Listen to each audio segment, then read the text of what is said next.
Merlin, le roi démon le plus fort mais aussi le plus paresseux, est contraint de prendre sa retraite pour rembourser ses dettes énormes et déménage sur le continent humain, fuyant ses responsabilités. Il cache ses véritables pouvoirs, prétendant être un loser ordinaire, et se fait un nom en tant que plus célèbre parasite de la ville.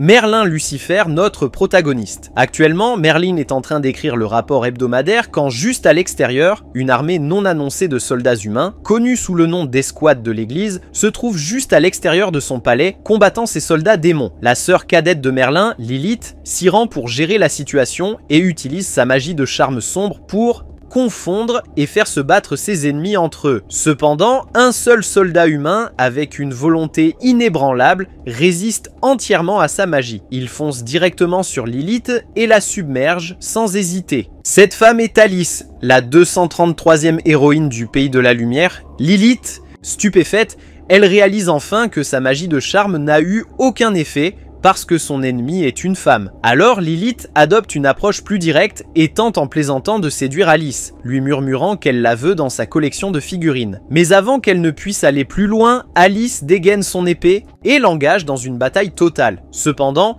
Lilith est la seule à porter un coup, ce qui lui fait réaliser que le héros de cette génération n'est rien de spécial et est plutôt moyen. Son commentaire déclenche Alice, qui riposte en libérant toute la puissance de son épée sainte. Pourtant, Lilith ne la prend pas au sérieux et attaque l'épée sacrée avec ses cheveux faits de tendons de dragon, mais ceux-ci sont déchirés en un instant, montrant à quel point l'épée sacrée est vraiment dangereuse. Peu de temps après, Alice monte Lilith, utilisant ses pouvoirs magiques pour lui attacher les mains et les jambes. Avec la défaite de Lilith, les soldats humains célèbrent leur victoire en criant à l'unisson, un bruit qui parvient aux oreilles de Merlin. À ce moment-là, il perd enfin son sang-froid, jetant de côté sa paperasse pour gérer le trouble. Pendant ce temps, avec un ennemi en moins, Alice gagne la confiance nécessaire pour défier le roi démon. Elle se tourne vers le chef de leur escouade, le grand sage, demandant la permission de marcher vers le palais de Merlin. Mais le grand sage insiste sur le fait que ce sera lui-même qui éliminera le démon,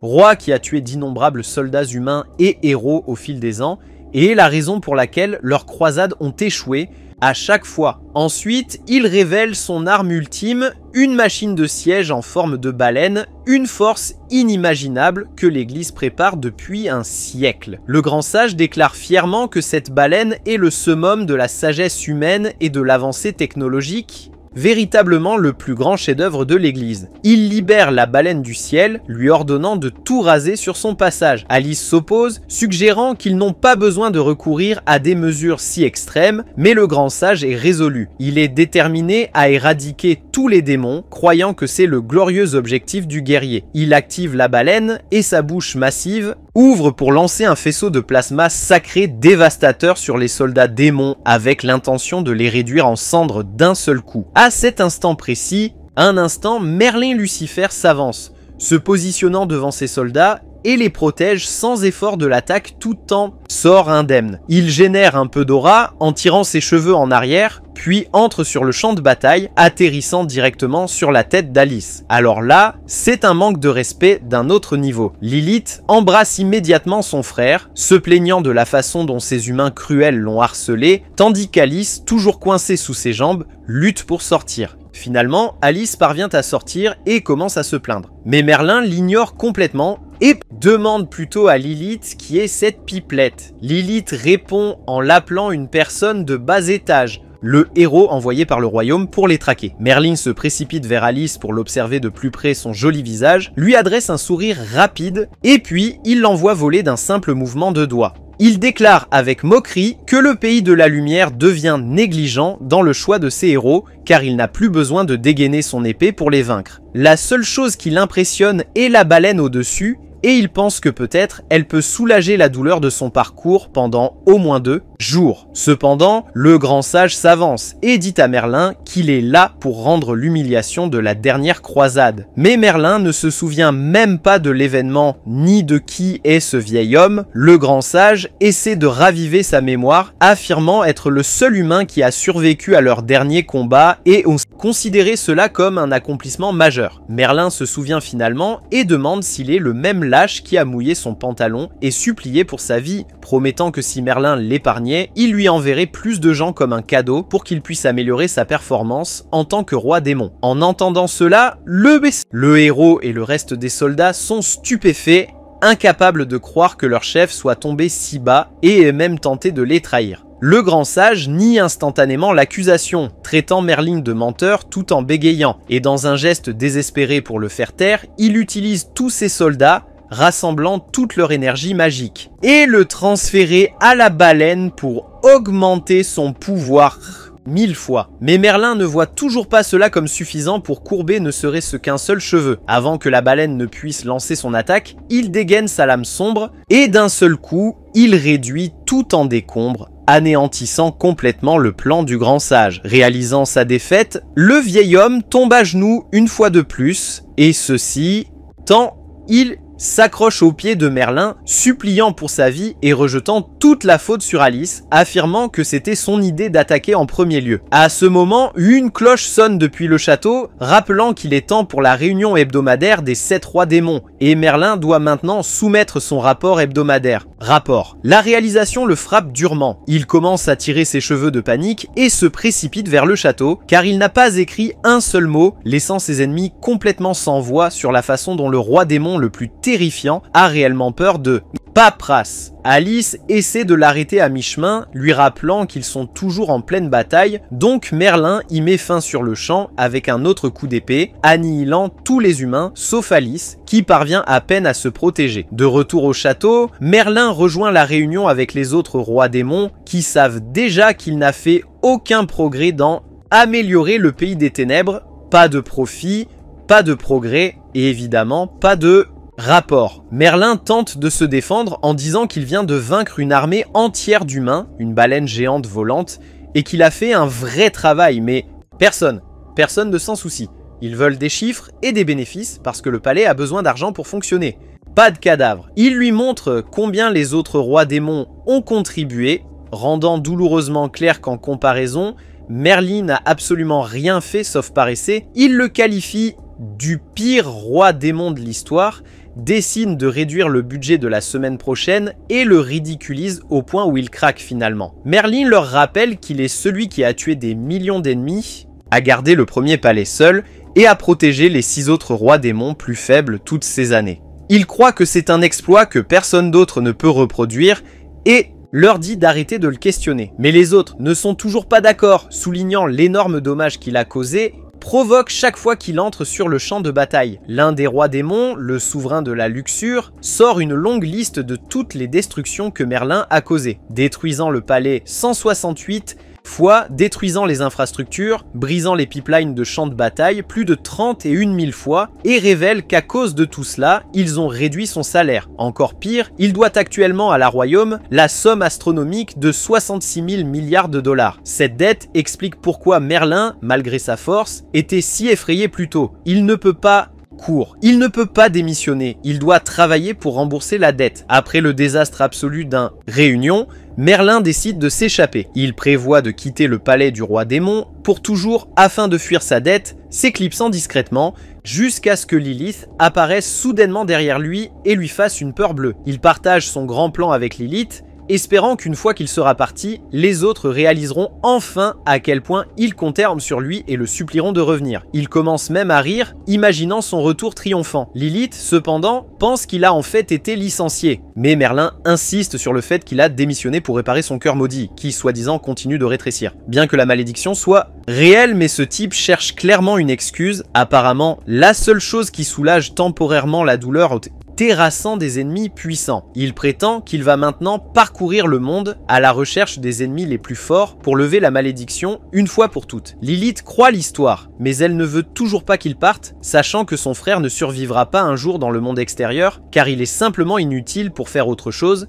que de se battre. Comme elle insiste pour qu'il reste, il révèle qu'il doit 66 billions de dollars de dettes aux autres rois démons et qu'il devra travailler jusqu'à la mort pour rembourser s'il reste ici plus longtemps. En entendant cela, Lilith change instantanément d'avis et le renvoie, lui disant d'aller trouver un nouvel emploi et de ne revenir qu'après avoir gagné suffisamment d'argent pour rembourser ce qu'ils doivent. Pendant ce temps, sur le champ de bataille, Alice essaie de faire la morte pour ne pas se faire remarquer par Lilith, qui se promène tranquillement. En gros, je veux dire, Alice est la seule restante sur le champ de bataille, car les autres ont été réduits à rien, donc Lilith va sûrement la remarquer. Et Lilith le fait, mais elle suppose qu'Alice est morte et murmure que c'est dommage qu'un joli visage comme le sien ait dû partir si tôt. Elle pense à ramener le corps d'Alice au palais pour la garder comme partie de sa collection de figurines, mais la déplacer avec toute cette armure serait un casse-tête. Alors, elle décide plutôt de juste prendre sa tête. Mais au moment où elle essaie de l'incapaciter, Alice sursaute et s'éloigne. Lilith éclate de rire,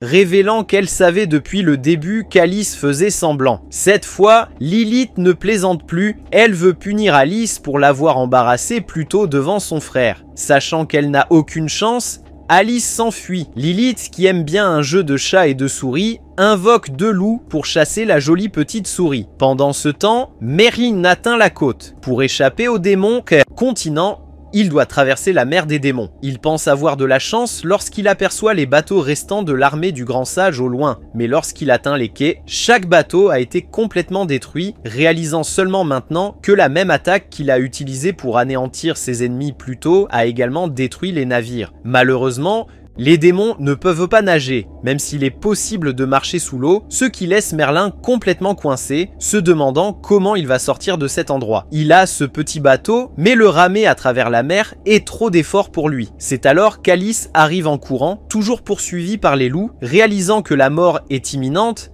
elle se rappelle enfin les mots de son maître, qu'il lui disait toujours de ne pas devenir un héros car elle était encore trop faible et n'aurait aucune chance contre les guerriers non humains. Retour, puis Alice n'écoutait pas les paroles de son maître, voulant devenir célèbre. De plus, rester avec son maître dans les montagnes enneigées et désolées l'a amené à croire qu'elle ne trouverait jamais le prince de ses rêves. Ce n'est que maintenant qu'elle comprend que son maître avait raison. Ce monde est bien trop effrayant. Elle prie les dieux de la laisser vivre juste cette fois, promettant qu'elle ne sortira à nouveau qu'après avoir affiné ses compétences. Elle réussit d'une manière ou d'une autre à rassembler assez de force pour battre l'un des loups, mais l'autre se transforme en sa véritable forme démoniaque et la submerge complètement. Au bord de la mort, elle implore la pitié, criant qu'elle veut tomber amoureuse et avoir des enfants avant de mourir. C'est à ce moment que son sauveur improbable, Merlin, descend du ciel et transforme le loup démon en un petit chiot inoffensif. Il regarde Alice et a une idée diabolique pour faire d'elle son esclave afin qu'il puisse obtenir gratuitement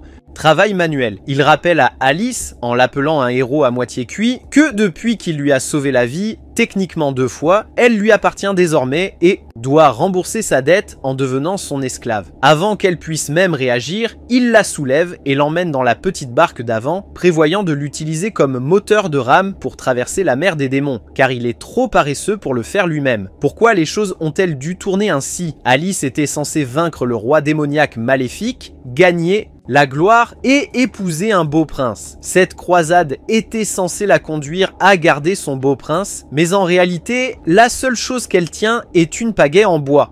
Pendant ce temps, Merlin, qui n'a rien d'autre à faire, prend la pause et cultive son aura. Il dit à Alice qu'elle devrait chérir sa position de son esclave, la qualifiant de bénédiction, mais Alice murmure à elle-même que cette soi-disant bénédiction, ça vient avec 0 paiement et 0 temps de repos. Quoi qu'il en soit, elle continue à ramer le bateau et lui dit qu'elle le remboursera pour cette humiliation 1000 fois une fois qu'ils auront atteint sa terre natale. Elle canalise sa rage pour ramer le bateau très vite, mais même dans le rocking, vague, Merlin reste fermement debout jusqu'à ce qu'elle réalise qu'il a coincé son pied contre le bateau pour garder son équilibre. MDR, le jour devient nuit et Alice finit par être épuisée à force de ramer sans arrêt. D'un autre côté, Merlin sort un réchaud d'on ne sait où et se prépare un repas délicieux et fumant. En sentant la nourriture, il demande à Alice pourquoi elle a arrêté de ramer, la traitant de héroïne la plus inutile qu'il ait jamais vue. Alice ne peut plus croire ce type, sa patience a atteint ses limites et elle lui jette la rame. Elle dit qu'elle démissionne. Pour la faire revenir au travail, Merlin propose de partager sa nourriture et même si au début l'ego d'Alice ne lui permet pas d'accepter, lorsque son estomac commence à gargouiller, elle cède et mange la nourriture. Elle la trouve si délicieuse qu'elle commence à appeler Merlin son maître et fond en larmes, admettant qu'elle n'a aucune volonté. L'odeur de la viande attire des requins démons et prise de peur, Alice court directement sur les genoux de Merlin. Merlin, avec le moindre regard, effraie les requins. Alice se demande pourquoi ces monstres soudainement s'est enfui et Merlin ne manque pas l'occasion de se vanter, affirmant que dans tout cet océan, la créature la plus forte est lui-même et c'est pourquoi les requins ont eu peur. Cependant, Alice ne pense pas que ce soit le cas. Elle a entendu dire qu'il y a un monstre marin vivant sous cette mer et espère qu'ils ne le rencontreront pas. Pour éviter son attaque apparemment, ils ont étalé du fumier de dragon sacré sur leur navire. Et en entendant, c'est alors que Merlin comprend enfin pourquoi l'armée d'Alice sentait si mauvais. Elle devient sur la défensive et commence une longue conférence, lui expliquant à quel point le caca du Saint Dragon est plus précieux que l'or, mais apparemment le dragon a mystérieusement disparu. Si ces paroles ont la moindre vérité en elles, cela signifie que si Merlin vend le fumier de dragon, il pourrait enfin être en mesure de rembourser ses dettes sans travailler. Il sort donc un cristal de contrat qui lie les bêtes démoniaques et révèle qu'il a le dragon sacré qu'il a nommé Bucky en sa possession. Il veut maintenant utiliser le caca de Bucky pour rembourser sa dette et est plutôt content de ne plus avoir à quitter le continent. Cependant, par un coup du sort soudain, la main de Merlin glisse et le cristal tombe dans la mer. Avec le cristal perdu et Merlin ne sachant pas nager, il n'a pas d'autre choix que d'aller au pays de la lumière avec Alice. En mouvement, il remarque à quel point la mer est devenue calme tout d'un coup. Comme il n'y a aucun poisson en vue, Merlin soupçonne qu'un puissant prédateur est à proximité. Juste au moment où il le dit, le monstre marin se révèle sous eux. Cependant, Merlin n'engage pas le combat avec le monstre, révélant à Alice qu'il ne sait pas nager. Alors, Alice prend l'initiative elle-même et poignarde le monstre marin avec son épée, ce qui non seulement ne fait aucun dégât, mais en fait énerve vraiment le monstre. Merlin essaie de convaincre le monstre de faire quelque chose d'important dans sa vie insignifiante en les transportant à travers l'océan, mais le monstre lui crache dessus à la place. Il essaie alors de les dévorer en aspirant toute l'eau environnante, et alors que le bateau est sur le point de se briser, Merlin finit par dégainer son épée, et d'un seul coup, il tue le monstre. Merlin peut être arrogant et effronté, mais une chose est maintenant claire pour Alice, Merlin est l'être le plus fort qui existe. Le reste de leur voyage se passe sans encombre, et peu de temps après, ils atteignent la rive. Merlin commente à quel point ce voyage entier a été épuisant pour lui, même s'il n'a rien fait et a laissé Alice tout faire. Alice souligne son hypocrisie, mais Merlin affirme qu'il a contribué en la commandant judicieusement. Sinon, il n'aurait jamais atteint le rivage. Ouais, bien sûr, dans tout.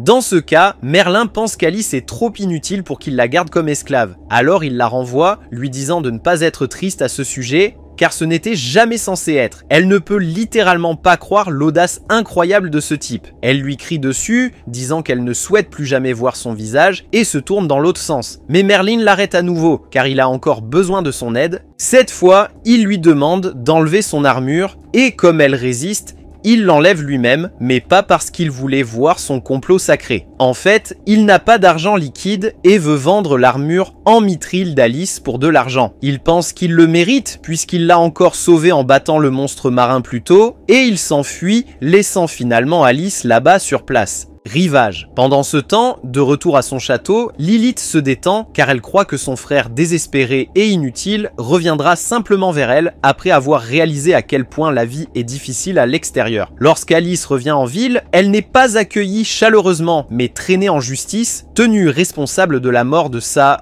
camarade. Le juge déclare que c'est en raison de son incompétence que les troupes envoyées pour soumettre Merlin ont été complètement anéantis. En plus de cela, elle a également perdu son armure en mithril qui avait été transmise aux héros pendant générations. En guise de punition, le juge la prive de son statut de héros et exige qu'elle indemnise le royaume de 50 millions de pièces d'or. Alice tente de se défendre, affirmant que son armure a été prise par le roi démon, mais ses excuses ne sont pas entendues. Des oreilles sourdes. Le verdict est déjà définitif. Une année passe et Alice est maintenant vue sur un navire combattant 2 pirates qui sont des niveaux sacrés, un rang au-dessus d'elle en combat. Elle est ici pour sauver la fille du maire, prise en otage, mais elle est si mauvaise en combat que les pirates éclatent de rire en plein milieu du combat. Juste au moment où ils sont sur le point de l'achever, quelque chose d'inattendu il se passe quelque chose. Un homme atterrit soudainement sur les deux pirates, les écrasant sous ses pieds. Il se demande à voix haute où sont passés les deux pirates de niveau sacré, ne réalisant pas qu'il les a écrasés en atterrissant, et Alice l'informe que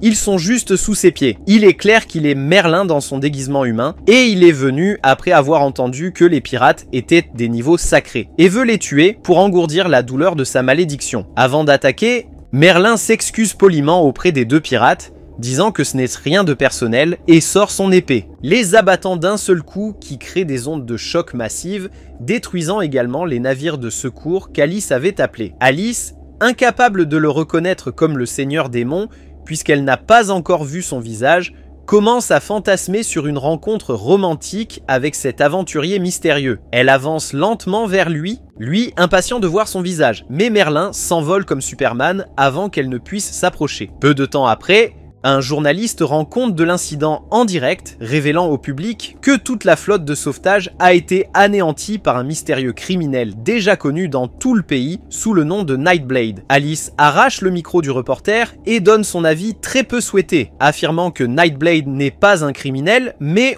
un héros qui a vaincu les pirates de niveau sacré. Elle commence à s'extasier sur lui, disant qu'elle n'a jamais vu un épéiste aussi fort et gracieux, et admet sincèrement combien elle l'admire. Enfin, Alice rentre chez elle et ajoute 250 pièces d'or à son trésor, portant ses économies totales à 10 000 pièces d'or. Elle s'enthousiasme en pensant qu'elle progresse enfin, et elle seule a besoin de 49 990 000 de plus pour effacer sa dette. Et c'est à ce moment-là qu'elle réalise à quel point elle est vraiment fichue. Elle maudit Merlin non seulement pour avoir ruiné sa réputation, mais aussi pour l'avoir accablé d'une montagne de dettes. Elle ne pourra jamais rembourser. Elle frappe sa table de rage et renverse accidentellement de l'eau sur ses papiers de commission de guilde, qu'elle parcourt à nouveau avec soin, seulement pour remarquer une prime de 5000 pièces d'or sur un homme qui apparemment vivait au crochet des autres dans le sud. Bien sûr, ce type est Merlin, et son sourire suffisant. Rendre cela plus évident. Alice commence à le suspecter aussi,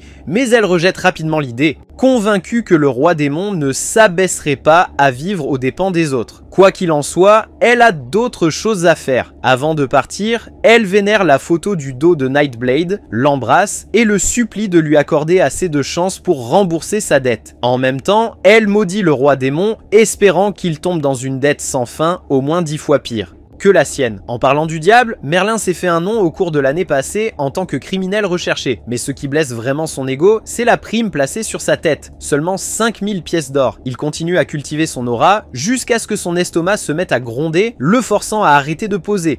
LOL. Il partage son malheur avec nous, expliquant comment son grand plan de vendre l'armure de Mithril et devenir riche à milliards est tombé à l'eau lorsqu'il a dépensé tout l'argent en seulement quelques semaines. Depuis lors, il vit au crochet des autres et escroque son chemin à travers le pays, faisant tout ce qu'il faut pour survivre. Maintenant, il recherche sa prochaine cible et tombe sur une petite ville. Mais juste au moment où il est sur le point d'entrer, deux voleurs l'abordent. Avant qu'il ne puisse exiger son affaire, Merlin joue la carte Uno reverse et demande les leurs, les laissant confus, se demandant s'ils ont accidentellement croisé un autre voleur. Il insiste sur le fait qu'il est complètement fauché, mais les voleurs veulent son épée. Merlin essaye de les effrayer, avertissant que s'ils le dessinent, leurs visages sans valeur seront effacés de la carte. Mais il rit pensant qu'il bluffe. L'un des voleurs décide même de montrer à Merlin ce qu'est la véritable compétence en épluchant une pomme avec style. Pendant que l'autre voleur est impressionné, Merlin, probablement le plus grand épéiste vivant, ne l'est pas. Pour leur montrer à quoi ressemble une véritable compétence,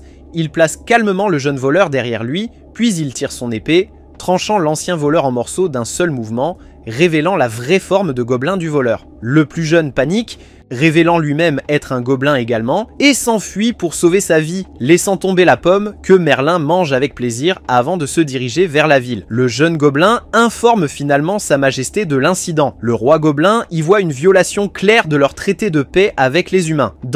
En vérité, c'était son plan depuis le début. Il avait déguisé plusieurs de ses proches en humains et les avait dispersés pour provoquer un conflit. Maintenant qu'un imbécile a finalement mordu à l'hameçon, le roi gobelin est prêt. Il ordonne à ses soldats de piller la ville humaine, de prendre tout ce qu'ils peuvent et de réduire les femmes et les enfants en esclavage. Pendant ce temps, Lilith reçoit une lettre de Merlin sur la qualité de sa vie dans le pays de la lumière et comment il vit maintenant dans un château magnifique et est servi par des centaines de serviteurs. Ouais mon pote, une tante et un chien sont ton château, et centaines de serviteurs. La lettre affirme également que Merlin est extrêmement populaire parmi les femmes et qu'elles font la queue pour obtenir son autographe. Mais la vérité est très différente. Ce sont en fait des chasseurs de primes qui se sont alignés après lui. En fait, dans ce cas, Merlin dit à Lilith de ne pas s'inquiéter en disant que sa vie est très agréable et qu'il ne reviendra que si les autres rois démons le supplient de revenir avec une demande écrite formelle, excuse. Lilith est heureuse d'entendre comment va son frère et est contente de ne pas avoir à s'inquiéter de le voir mourir de faim. De retour dans la ville où Merlin est allé profiter des autres,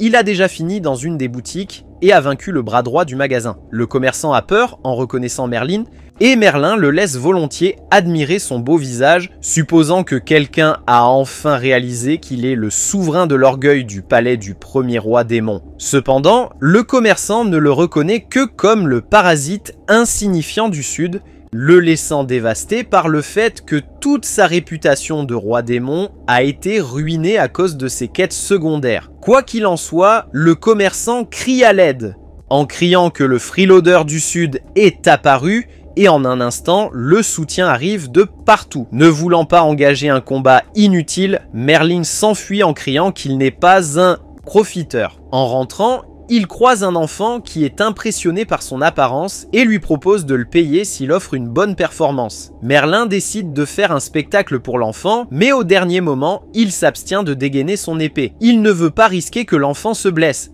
Pourtant, il pense qu'il en a fait assez et exige au moins 10 pièces d'or pour sa performance. Mais l'enfant, qui n'est pas si facile à duper, refuse et traite Merlin de loser pathétique pour avoir essayé d'escroquer les gens au lieu de trouver un véritable travail. Merlin en a assez de ce manque de respect de la part de cet enfant de 12 ans et pour faire, lui payer, attrape le cornet de glace de l'enfant et le jette par terre. L'enfant appelle Merlin un démon, mais Merlin ne le prend pas comme une insulte. Parce que c'est exactement ce qu'il est. Il s'éloigne dans la direction opposée juste au moment où une calèche s'arrête et Alice en descend. Elle est en mission et est arrivée avec un groupe d'aventuriers dont l'un se demande pourquoi le statut de héros d'Alice a été révoqué. À ce moment-là, l'homme qui a acheté l'armure d'Alice de Merlin annonce son nouveau livre dans lequel il explique comment le roi démon a réduit en esclavage la héroïne Alice et l'a tourmentée, à la fois physiquement et mentalement. Peut-être qu'il a tout entendu directement de Merlin lorsqu'il a acheté l'armure en mithril. Alice n'arrive pas à croire ce qu'elle entend et essaie de convaincre la fille du groupe que rien de tout cela ne s'est jamais produit. Mais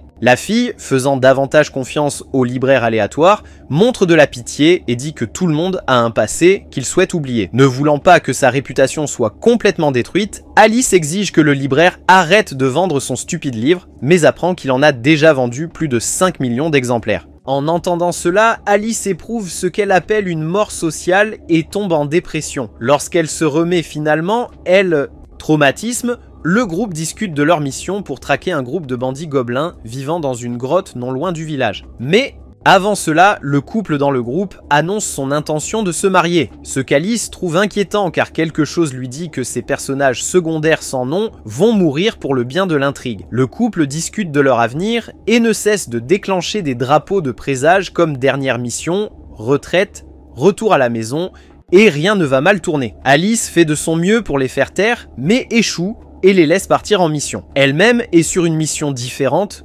trouver le parasite du Sud. En parlant de lui, Merlin est à une taverne en train de manger tout sur le menu avant d'essayer de sortir en douce sur la pointe des pieds. Mais il se fait attraper par le gérant, Martha, et doit faire l'excuse qu'il veut postuler pour un emploi chez elle. Il prétend être diplômé de la Royal Academy et énumère de nombreuses compétences fictives, ajoutant même qu'il n'a jamais été endetté de sa vie. La vie. Martha n'est toujours pas impressionnée et ne pense pas qu'il soit apte à être serveur. Donc, pour la convaincre, il utilise une compétence qu'il a apprise du maître de la luxure et commence littéralement à danser disco. J'adore le fait que cette danse soit littéralement dans la chanson d'ouverture de cet anime. Enfin, la patronne Martha est impressionnée et veut peut-être même prendre Merlin comme mari. Elle l'embauche, offrant de payer un or par service et une commission de 15% sur les boissons vendues. Et Merlin, qui jouait juste le jeu, veut vraiment ce travail maintenant. Martha lui dit de commencer à travailler ce soir-là et mentionne en passant qu'elle déduira le coût de son repas de son premier salaire. Elle lui présente son fils,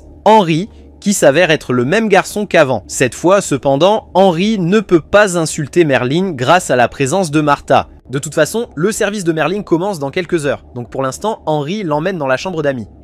Donc, Merlin tente de se rattraper en promettant d'enseigner à Henry son coup d'épée ultime gratuitement s'il passe l'éponge. Mais Henry refuse cette offre unique, affirmant que Merlin ne sait même pas manier une épée. Il déclare fièrement que la seule personne sous laquelle il veut s'entraîner est l'âme de nuit qu'il idolâtre comme un justicier amoureux de la justice. Merlin est extrêmement flatté et révèle fièrement à Henry qu'il est l'âme de nuit. Mais au lieu d'être émerveillé, Henry le pousse dans la pièce et, lassé de ses mensonges, s'en va. De l'autre côté, le groupe d'aventuriers qui est allé vaincre les bandits gobelins est maintenant entouré par une armée de gobelins et sont à bout de nerfs. Oh, qui aurait pu voir ça venir? Certainement pas Alice. La fille est sur le point d'être tuée et pour la sauver, son petit ami conclut un accord avec le gobelin. Mage. En retournant à la taverne, la nouvelle recrue est à moitié paresseuse et à moitié en train de servir. Même s'il sert assez rapidement, les clients ne sont pas satisfaits et veulent le service habituel. Voilà monsieur, profitez de votre boisson. Merlin ne s'en soucie pas et dit au client qu'il devrait se sentir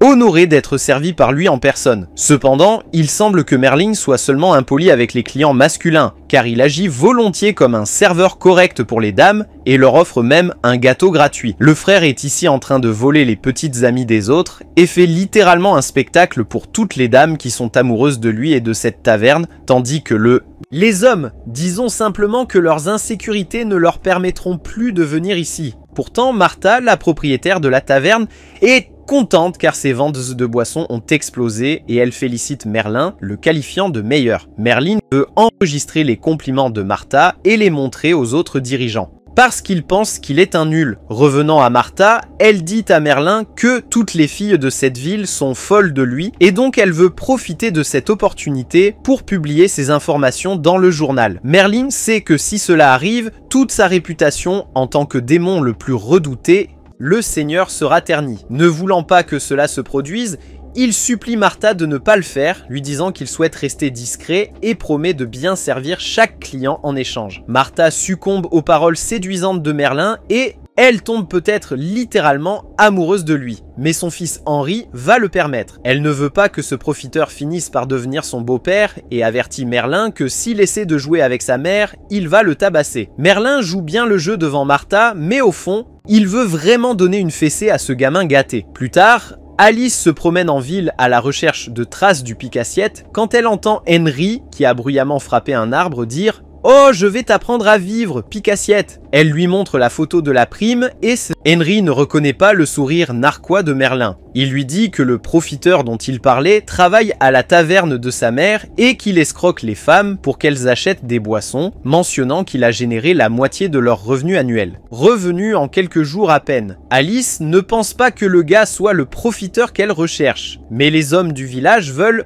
qu'elle lui donne une leçon quand même, parce qu'ils volent un peu leur femme. Ils offrent un sac de pièces d'or en échange, alors Alice accepte ce nouveau travail et se rend à la taverne pour enquêter sur le serveur qui s'appelle Daisy la Charmeuse. Lorsqu'elle entre dans la taverne, elle trouve tout l'endroit chaos, principalement des femmes criant et applaudissant Merlin, qui leur fait une danse salsa exagérée. Bien que ses yeux soient cachés, son sourire correspond certainement à la photo sur l'avis de recherche. Et Alice confirme qu'il est le freeloader du Sud. Mais elle ne veut pas provoquer de remue-ménage car elle sait qu'il a de grands moyens d'évasion, alors elle essaie de se rapprocher de lui d'abord dans l'obscurité. Mais alors qu'elle s'approche de lui, le projecteur se tourne vers elle et Merlin la remarque. Il, bien sûr, ne reconnaît pas son existence inutile et l'oblige à danser avec lui, mais assez tôt, il se rend compte qu'elle est la héroïne à moitié cuite qu'il a utilisée comme esclave il y a un an. Et en même temps, Alice se rend compte que le profiteur du Sud est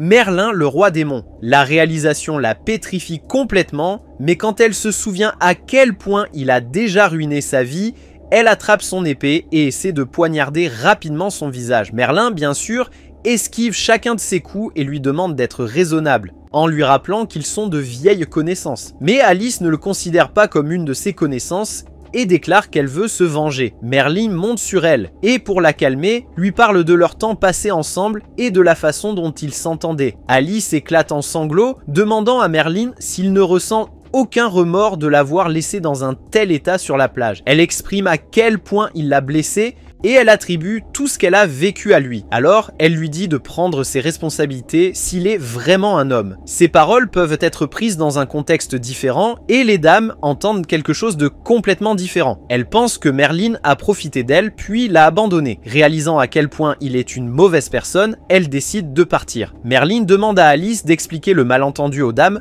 mais elle continue de pleurer, lui disant de lui rendre son armure. La taverne ferme pour résoudre la situation et Martha, qui a aussi le cœur brisé, pensant qu'Alice est la petite amie de Merlin ou quelque chose comme ça, lui dit de régler tout entre lui et elle. Merlin en a assez. Il dit à Alice d'arrêter de pleurer parce qu'il pense que si quelqu'un devait pleurer, c'est lui. Il la blâme d'avoir causé une scène et ruiné son spectacle. Non seulement sa réputation est ternie, mais il n'a pas non plus reçu de pourboire ce soir. Mais Alice croit que tout ce qu'elle a fait est justifié. Elle dit à Merlin qu'elle le laissera tranquille s'il lui rend son armure. Merlin ne comprend pas car il croit vraiment que c'était un cadeau d'Alice pour lui pour l'avoir sauvée plusieurs fois. Et même s'il l'a prise d'elle, il pense que c'est justifié parce qu'au fil des années, le pays de la lumière a beaucoup pillé le pays des ténèbres. Alice s'en fiche pourtant et veut juste récupérer son armure parce que si elle parvient à la retourner au royaume, le royaume pourrait solder ses dettes. Malheureusement pour elle, Merlin l'a vendue pour des dizaines de millions de pièces d'or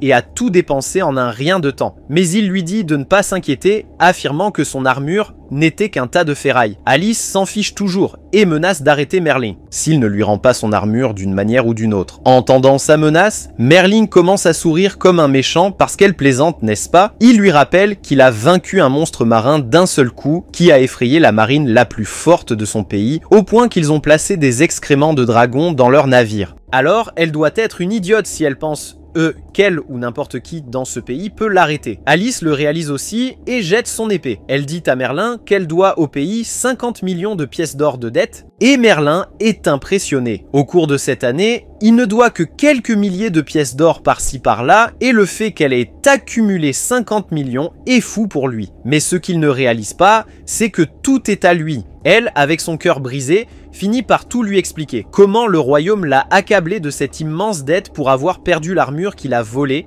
et comment elle a dû rejoindre la guilde des aventuriers et entreprendre des missions à haut risque pour économiser de l'argent et rembourser ses dettes. Merlin ignore complètement l'histoire déprimante d'Alice et se concentre sur la guilde des aventuriers, lui demandant s'il y a vraiment des missions à haut récompenses et ennemis du niveau sacré. Il a besoin d'argent et d'adversaires puissants pour survivre et ne peut pas laisser passer cette opportunité, alors il demande à Alice de lui dire comment il peut devenir aventurier. Après avoir appris le processus, il essaie, pour la charmer, disant qu'ils sont de vieux copains et qu'elle devrait le recommander, disant que son rêve d'enfance a été de devenir aventurier. Je dois admettre, mon pote est un pro du mensonge. Et Alice, voyant à travers ses mensonges, lui dit simplement de se perdre. Pendant ce temps, le fils de Martha, Henry, est contrarié et erre autour des portes de la ville tard dans la nuit, car il ne veut pas retourner à l'endroit où se trouve le horrible parasite. À ce moment, le gars qui avait conclu un accord avec le mage gobelin plus tôt arrive à la porte, demandant aux gardes d'ouvrir la porte. Apparemment, c'est une règle qu'à minuit, les portes ne peuvent pas être ouvertes. Mais le gars dit aux gardes de faire une exception, déclarant qu'il a perdu tous ses camarades lors d'une mission et qu'il a à peine échappé. Alors le garde le laisse entrer sans savoir qu'il y a une armée de gobelins cachée juste derrière lui. Avec les portes s'ouvrent,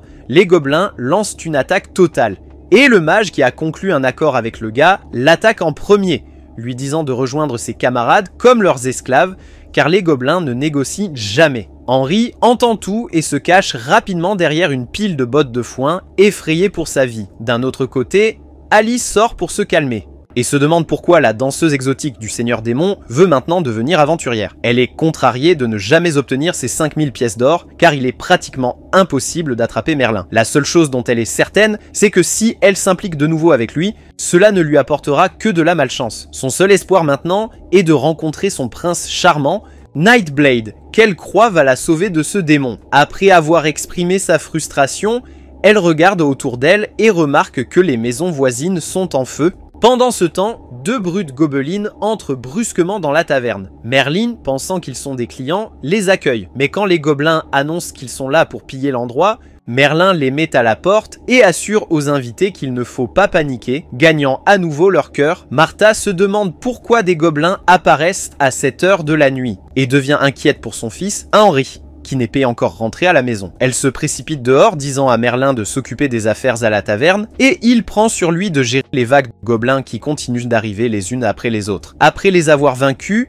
il attrape son épée et part aider Martha, car si elle se blesse, il ne sera pas payé pour son travail. Martha est presque réunie avec son fils, mais les gobelins arrivent les premiers et l'entraînent pour la faire leur esclave. Henri veut aider, mais ses jambes ne bougent pas. Il sait inconsciemment que seule la mort l'attend s'il sort de sa cachette. D'un autre côté, Merlin marche tranquillement devant le chaos, ignorant les gobelins. Mais les gobelins continuent de faire l'erreur de l'attaquer à chaque fois, et chaque tentative se termine par leur mort. Alice confronte Merlin, convaincu qu'il a conspiré avec les gobelins pour attaquer le village. Merlin répond en demandant comment un héros pourrait avoir un QI aussi bas. Il précise que lui, le puissant démon, le roi ne s'abaisserait jamais à s'allier à des créatures pathétiques comme les gobelins. Il n'a pas le temps de s'occuper des accusations stupides d'Alice, alors il l'ignore et s'éloigne. Elle propose qu'il s'allie pour sauver les villageois en chassant les gobelins, mais il ne le fera pas gratuitement et exige 10 000 pièces d'or en retour. Bien sûr, Alice n'a pas l'argent et c'est à cause de lui qu'elle doit 50 millions, donc il n'y a aucune chance qu'elle lui donne un centime. Avec rien d'autre à dire, Merlin s'éloigne, laissant Alice sans autre choix que de défendre le village seule. Elle commence à repousser les gobelins en utilisant sa magie de glace, les abattant un par un, même s'ils commencent à la surpasser en nombre. C'est alors que le mage gobelin s'avance pour combattre Alice, affirmant que même une mage de niveau élite comme elle ne peut pas gagner contre toute une armée seule. Juste à ce moment-là, un gobelin plus jeune qui avait fui Merlin lorsqu'il est entré dans la ville vient en pleurant vers le mage gobelin. Il rapporte qu'il a vu ce type monstrueux assommer la moitié de leurs guerriers de l'autre côté de la ville. La mage gobeline regarde à travers les yeux de ses sbires. C'était la fin de la première partie, mais les gars, pas besoin d'attendre la deuxième partie. Je l'ai déjà téléchargé sur ma deuxième chaîne, le lien est dans l'écran de fin et le commentaire épinglé. Amusez-vous à regarder. Il raconte qu'il a vu ce type monstrueux mettre Keyoko la moitié de leurs guerriers de l'autre côté de la ville. La mage gobeline observe à travers les yeux de ses sbires et voit ce que fait Merlin. Sa force écrasante lui fait réaliser qu'ils auront de sérieux ennuis si Merlin et Alice finissent par faire équipe. Alors elle décide que la meilleure option est de retraite pour l'instant. Avec une sirène stridente, chaque gobelin quitte la ville, mais les habitants ne sont pas vraiment sauvés. Beaucoup ont perdu leur famille, leur mère, leur sœur et enfants qui ont été enlevés par des gobelins. À ce moment, un homme suspect s'avance, ressemblant terriblement à un gobelin déguisé en humain. Il offre aux habitants une protection en échange de 1000 pièces d'or. Désespéré, il décide d'embaucher cet homme corpulent, croyant qu'il est de premier niveau, garde du corps, et le supplier de sauver leurs proches. Mais l'homme corpulent leur dit plutôt d'oublier le passé et de penser à l'avenir, en leur assurant que les gobelins ont probablement déjà tué leur famille. Mais juste à ce moment-là, le gars même responsable de tout ce bazar s'avance et informe tout le monde que les gobelins gardent en réalité leurs proches comme esclaves dans leur grotte. Le garde ne veut pas le croire. Après tout, c'est le gars qui l'a trompé pour ouvrir la porte. Les villageois entourent l'homme, l'appelant un traître, et l'homme costaud se prépare aussi à le blesser. Mais Alice intervient pour le défendre, expliquant la situation qui l'a forcé à prendre une telle décision. Elle exhorte tout le monde à arrêter de se blâmer mutuellement et, au lieu de cela, saisissez leurs armes et suivez-la pour sauver ceux qui ont été enlevés. Pour prouver qu'elle est fiable, elle dit à tout le monde qu'elle est la 233e héroïne classée de ce royaume. Mais cela ne fait que rendre les gens plus sceptiques à son égard, car ils ont entendu des rumeurs selon lesquelles elle s'est vendue au démon roi en tant qu'esclave. L'homme corpulent se joint à la foule, leur disant de ne pas faire confiance à l'esclave du roi démon et au larbin du gobelin. Il suggère même en les battant pour venger leurs proches perdus. Alice se rend compte que ce gros est une mauvaise nouvelle et lui montre sa place en lui donnant un coup de pied dans le ventre, le faisant taire sur le coup. Elle dit ensuite, encore une fois à tout le monde, de ne pas prendre la voie des lâches et de la rejoindre dans le combat. Mais quand personne ne se manifeste, elle part seule. La voyant, en partant, Henri traite tout le monde de lâche. Ne voulant pas être comme eux, il se porte volontaire pour aider Alice et se dirige vers la taverne pour récupérer la vieille épée de son père. C'est alors qu'il tombe sur deux brutes gobelines, qui ne sont pas encore partis de la ville. Il essaie courageusement de les repousser, mais finit par se faire presque tabasser à la place. Heureusement, Merlin arrive juste à temps, sauve la situation et finit par être super agacé. Il doit faire des heures supplémentaires pour trouver Martha, et ses gobelins n'arrêtent tout simplement pas de se mettre dans ses façons. Merlin dit à Henry d'aller dormir car il se fait tard,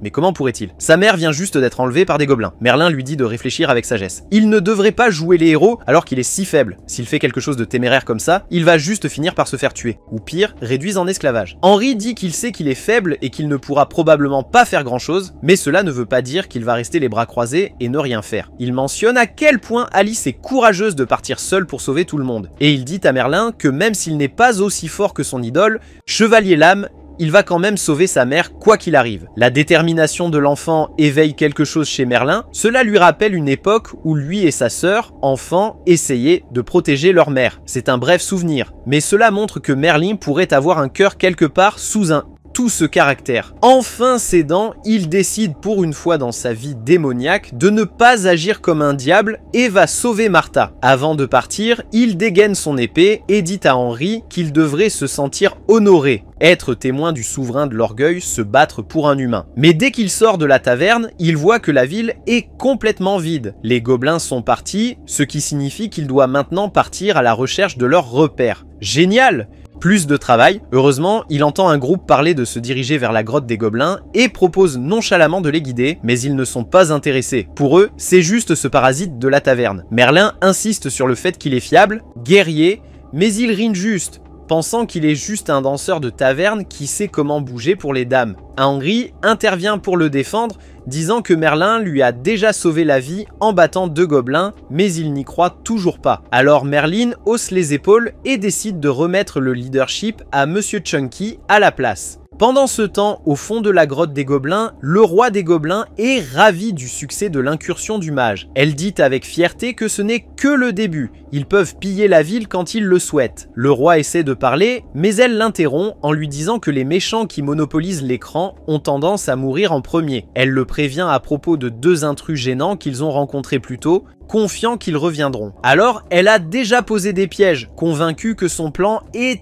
infaillible. Peu après, Merlin et le groupe atteint la grotte. Sans réfléchir, Henry le Brave se précipite à l'intérieur et déclenche une barrière de flammes. Avec Merlin qui se fait prendre dedans aussi en toute décontraction, parce que bien sûr, il ne se souciait pas assez pour esquiver. Confiant d'avoir gagné, le mage gobelin s'avance avec son équipe, exigeant que tout le monde se rende où soit rôti. Le courage de Monsieur Chunky s'évapore instantanément et il supplie Merlin de les sauver. Merlin soupire et traverse la barrière de flammes comme si c'était un rideau de brume chaude. Les gobelins commencent à applaudir le mage, l'encourageant. Elle est toute fière d'elle jusqu'à ce que Merlin se joigne à la célébration avec un sourire inquiétant et apparaisse derrière elle comme un boss final. Demandant « Qu'est-ce qui est si drôle ?» Le mage s'énerve. Comment diable cet homme a-t-il survécu? Elle demande qui il est et ce simple « Qui es-tu » plonge Merlin dans une crise identitaire. Est-il le seigneur démon? Un serveur? Un parasite? Un stripteaseur? Il ne peut pas dire seigneur démon. Imaginez le désastre pour les relations publiques si on apprenait que le souverain des démons travaillait en tant que serveur, dans une petite ville perdue. Alors à la place,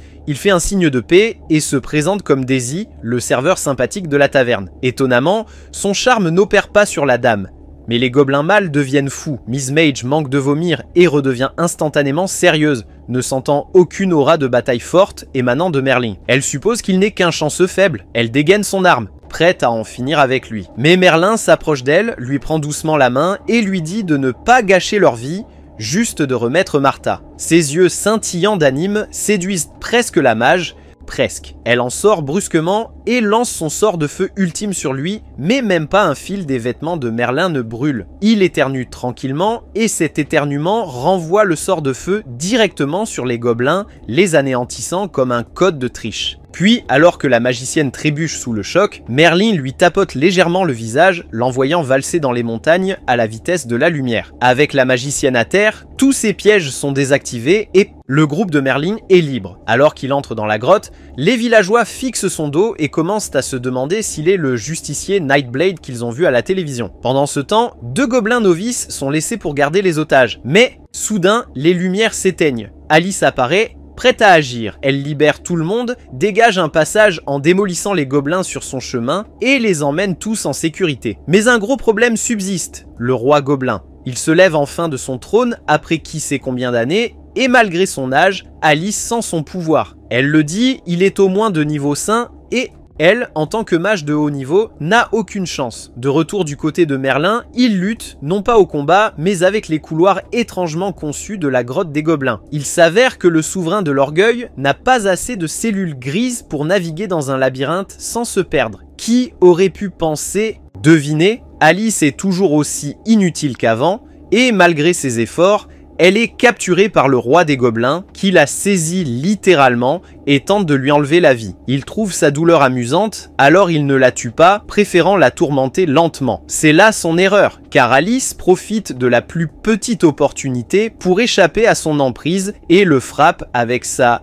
ultime attaque, 0 absolu, infligeant 3 coups mortels consécutifs, suivi d'une pointe de glace transperçant son estomac. Cependant, à sa grande surprise, le roi gobelin se soigne lui-même. Immédiatement, prenant le combat au sérieux, il se transforme en un gigachad avec des abdominaux et la submerge complètement, brisant son bouclier et lui assénant un coup de poing dévastateur.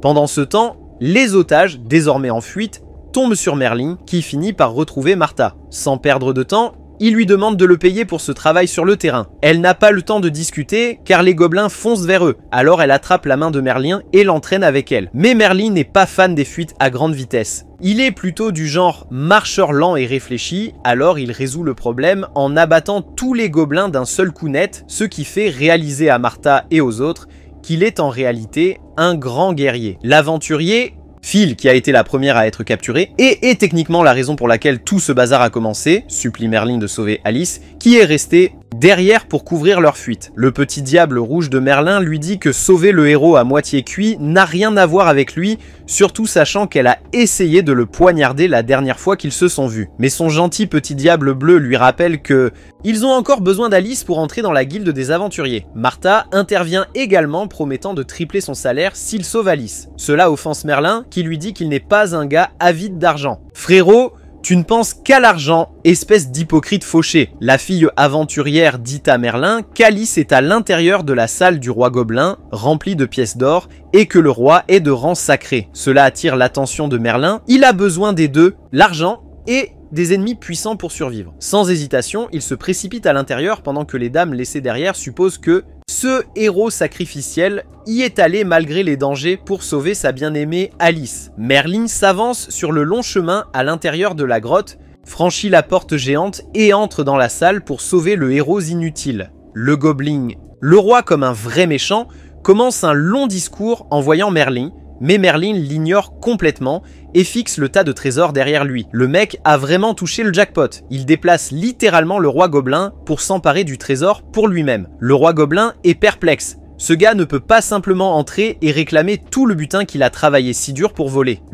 Ironie, Merlin lui dit de se taire, puis coupe nonchalamment la main gauche du roi gobelin et sauve Alice. Voir Alice dans un état si misérable lui fait un peu mal. Il ne peut pas la ramener comme ça. Si Martha voit son état, elle pourrait réduire son salaire pour sa livraison incompétente. Même dans la douleur, Alice s'inquiète pour les autres. Une fois que Merlin lui assure qu'ils sont en sécurité, elle finit par s'évanouir. Merlin la dépose doucement, puis se tourne vers le roi qui se régénère. La confiance du roi gobelin ennuie Merlin, il est littéralement homme d'un seul coup. Pourtant, il ne dégaine pas encore son épée. Au lieu de cela, il laisse le roi gobelin attaquer en premier, bloquant chaque coup sans effort, sans même regarder. Quand le roi gobelin exige de savoir qui il est, Merlin répond que quelqu'un de son calibre ne mérite pas de savoir, donc il se présente simplement par son nom de scène, Daisy. Face aux moqueries, le roi gobelin n'a pas d'autre choix que de se transformer dans sa forme finale et se prépare à libérer sa technique ultime. Merlin le laisse faire si c'est assez fort, peut-être que ça prolongera sa vie de 15 à 20 jours. Avant de lancer l'attaque, le roi gobelin offre à Merlin une dernière chance, se rendre et devenir son subordonné. Merlin rit hystériquement à la proposition, puis s'excuse de ne pas avoir pu contrôler son rire. Il livre un discours dramatique sur le fait qu'il n'y a personne dans le monde qui puisse égaler son aura et charisme,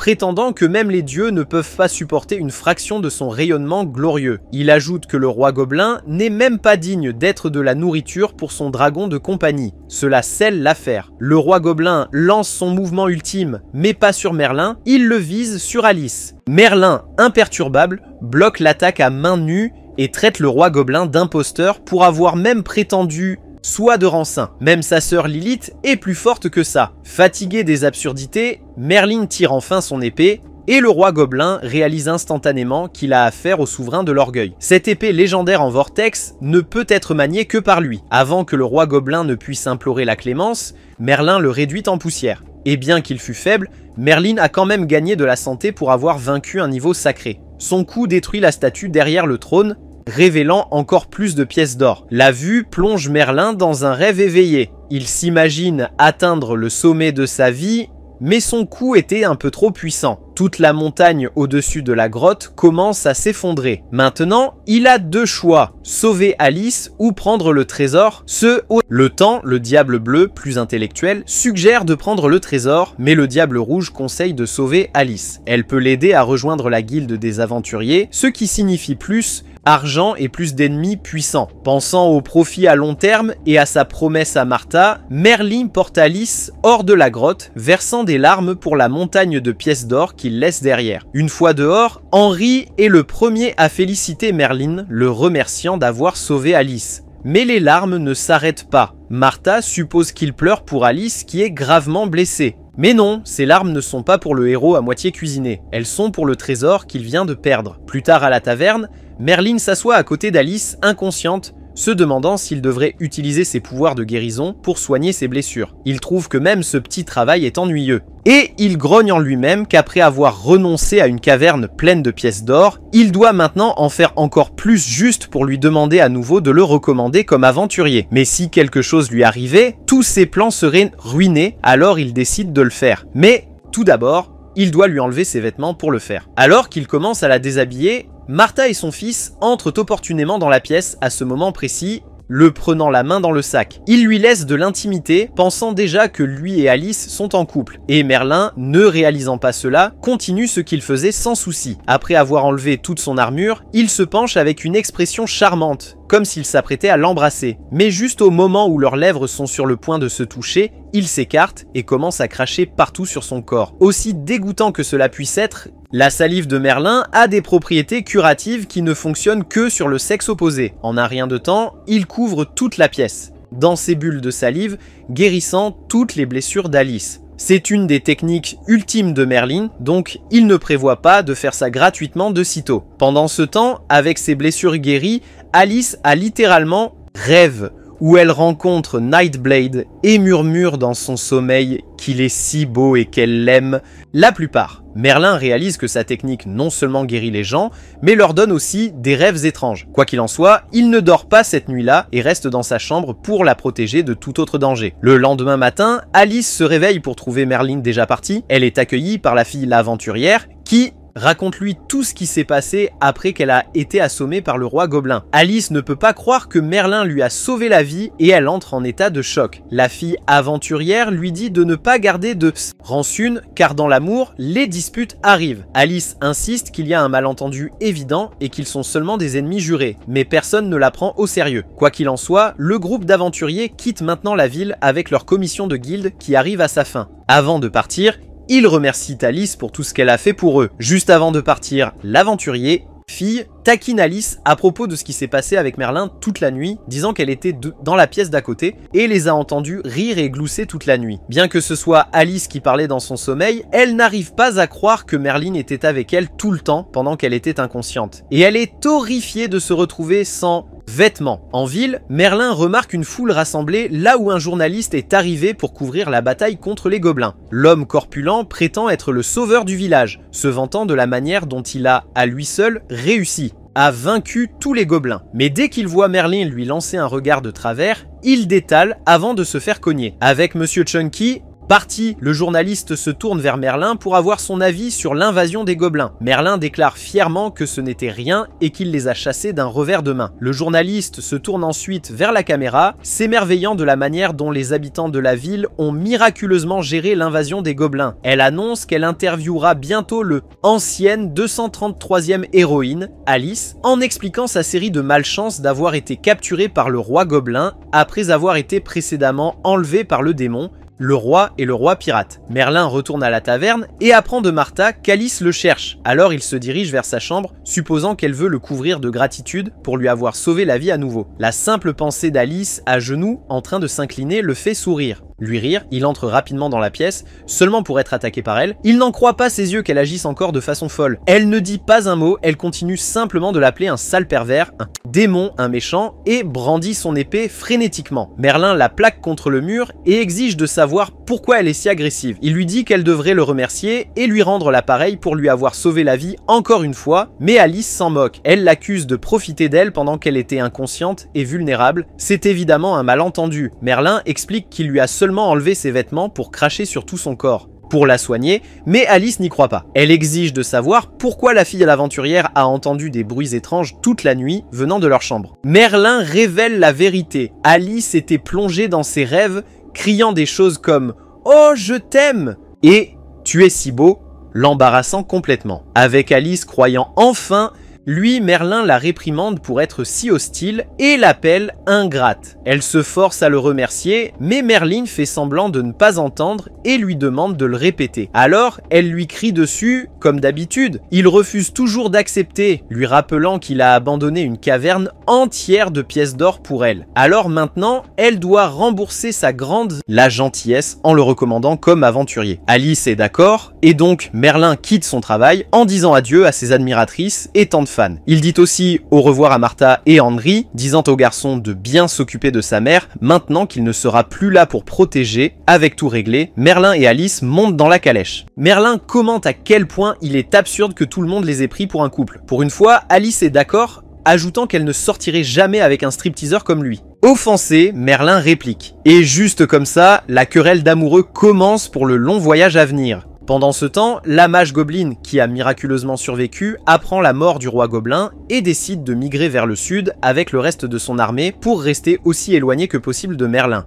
Possible. Mais à ce moment-là, une femme mystérieuse apparaît parmi les décombres. Elle révèle qu'elle a pris la 3e clé de la Légion de l'Enfer de la salle au trésor, mais elle ne peut pas se permettre de laisser de témoins, alors elle élimine le mage gobelin et le reste des gobelins sur place. Plusieurs heures plus tard, Merlin et Alice arrivent devant la guilde des aventuriers. Merlin se précipite immédiatement vers le tableau d'affichage de la guilde. Tableau à la recherche d'une quête juteuse pour gagner de l'argent. Mais Alice l'entraîne vers la réceptionniste de la guilde, Lucia, et le présente. Lucia demande si Merlin est son petit ami, ce qui déclenche le tempérament court d'Alice, au point qu'elle trahit Merlin sur le champ, le dénonçant comme le profiteur recherché du Sud, et exige la prime de 5000 pièces pour sa capture. Alice précise son intention, disant qu'une personne avec un casier judiciaire ne peut pas être un aventurier. Alors, elle dit au réceptionniste « Lucia, Merlin doit rembourser ses dettes pour effacer son casier judiciaire, et en devenant aventurier sous la surveillance d'Alice. La rembourser en travaillant. Lucia le permet, mais comme Alice a trouvé une faille dans la quête de prime, elle ne lui donne que 50 pièces d'or au lieu de 5000. Lucia se tourne alors vers Merlin, lui disant combien Alice tient à lui pour avoir tant sacrifié pour elle. Merlin grimace au point de vouloir se dénoncer, mais Alice ne le laisse pas faire. Il se fâche contre elle pour l'avoir exposée et... encore une fois, il lui reproche de lui avoir coûté une grotte entière de trésors de gobelins. Pendant que ces deux-là se disputent à nouveau, Lucia prépare une évaluation de rang pour Merlin, et Merlin se demande quel rang obtiendra le plus puissant roi démon. Dans ce monde, les guerriers de bas niveau sont classés comme aventuriers de fer,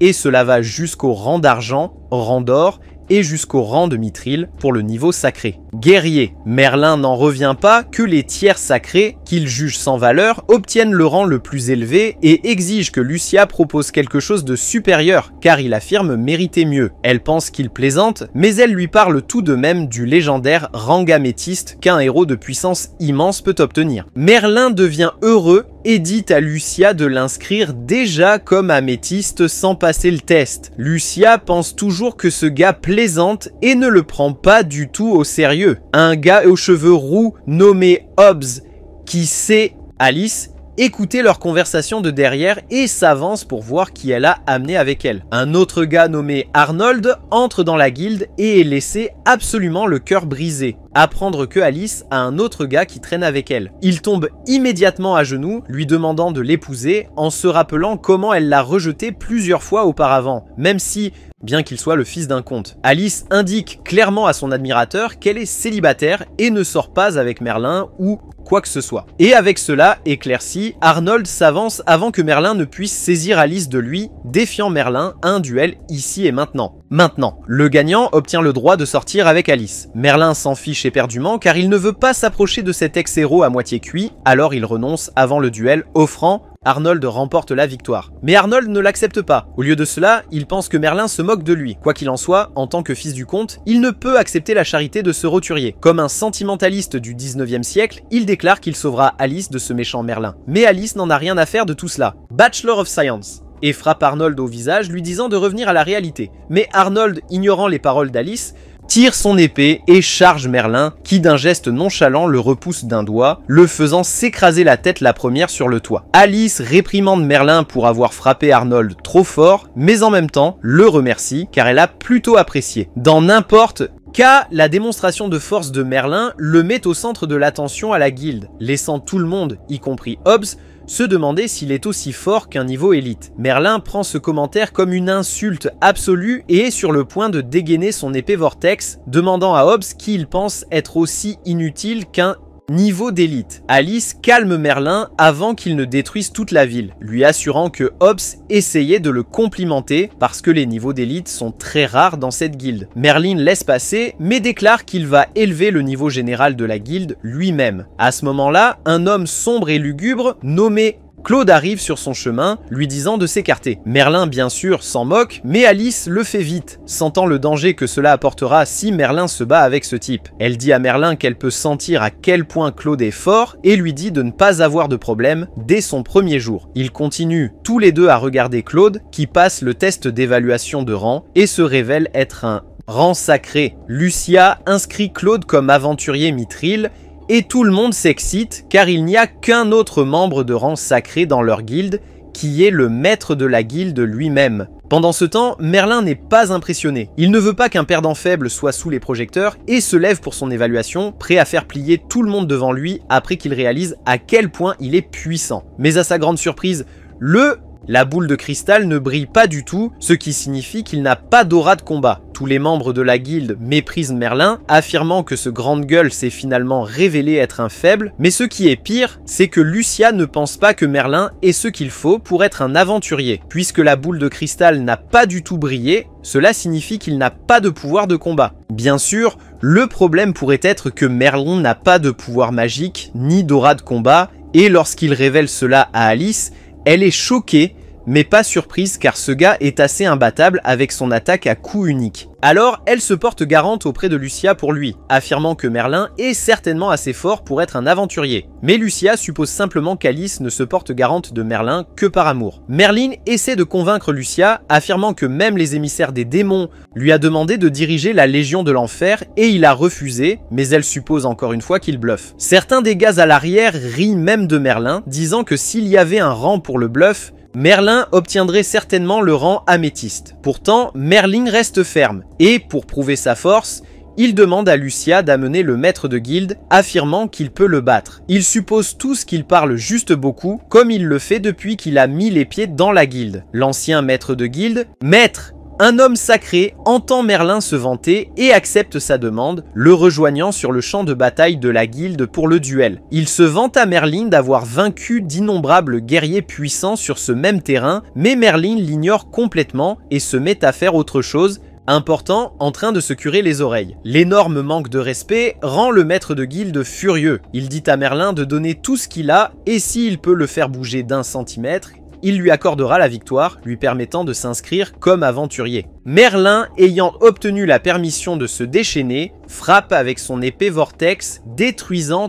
toute l'arène. Pendant ce temps, Alice espère que Merlin ne blesse pas trop le maître de guilde. Et quelques secondes plus tard, elle est frappée par une explosion du coup de Merlin qui détruit même les rues à l'extérieur de la guilde. Mais les aventuriers supposent que c'est leur maître de guilde qui a causé ces dégâts pour montrer à Merlin sa place. Cependant, Merlin sort indemne et promet à Alice qu'il n'a pas blessé le maître de guilde parce qu'il a besoin de lui pour témoigner de sa force. Peu de temps après, le maître de guilde sort, toujours en train de réfléchir à la vie. Il tremble beaucoup et demande à Lucia de lui apporter une nouvelle tenue car il a mouillé son pantalon. Dans n'importe quel cas, Merlin parvient à être enregistré comme un aventurier de fer même s'il vient de détruire l'homme le plus fort de cette guilde. Mais Alice lui dit d'être heureux car il est la seule exception à être devenu aventurier même après avoir échoué au test d'évaluation. Merlin demande à Alice ce qu'ils doivent faire maintenant et lui confie la tâche de choisir leur mission d'aventurier. Il dit qu'il va seul s'occuper des ennemis de niveau sacré pendant qu'elle réalise les petites missions de la guilde. Il veut commencer par faire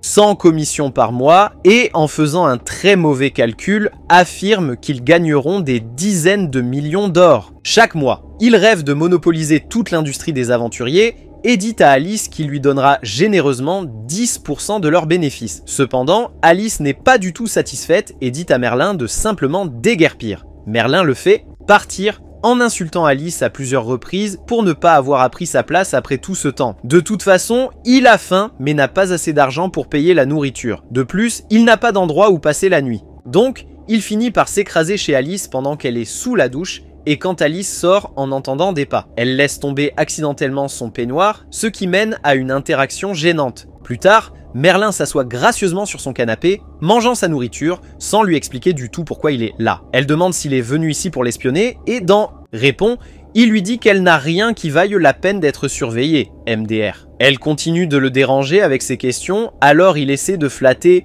elle disant qu'il veut juste aider une amie en s'installant chez elle pour assurer sa sécurité, ce qui vient juste avec un petit frais de protection, 1000 pièces d'or par mois. Alice le jette immédiatement hors de sa maison, cependant Merlin lui rappelle tout ce qu'il a fait pour elle et la qualifie d'insensible quand c'est lui qui a des ennuis. Il lui dit qu'il n'a nulle part où aller et la supplie d'ouvrir la porte. Ses supplications attirent une foule qui le prend en pitié et je me demande si le héros sans valeur a abandonné ce pauvre gars après l'avoir utilisé. Entendant le bruit, Alice ramène rapidement Merlin à l'intérieur avant qu'il ne ruine la petite image qu'il lui reste. Elle prend son épée et attaque Merlin pour avoir tenté de ternir son image, mais il esquive tout sur son chemin vers le second. Sol confisqué et revendiquant sa chambre, lui dit sans honte qu'il va vivre ici à partir de maintenant et comme ils sont de bons amis, ne lui demandera pas de frais de protection. Elle continue de l'attaquer et elle atterrit commodément sur lui sur le lit et Merlin lui demande si elle veut dormir dans le même lit que lui. Avant qu'elle ne puisse répondre cependant, il l'enroule dans un tapis,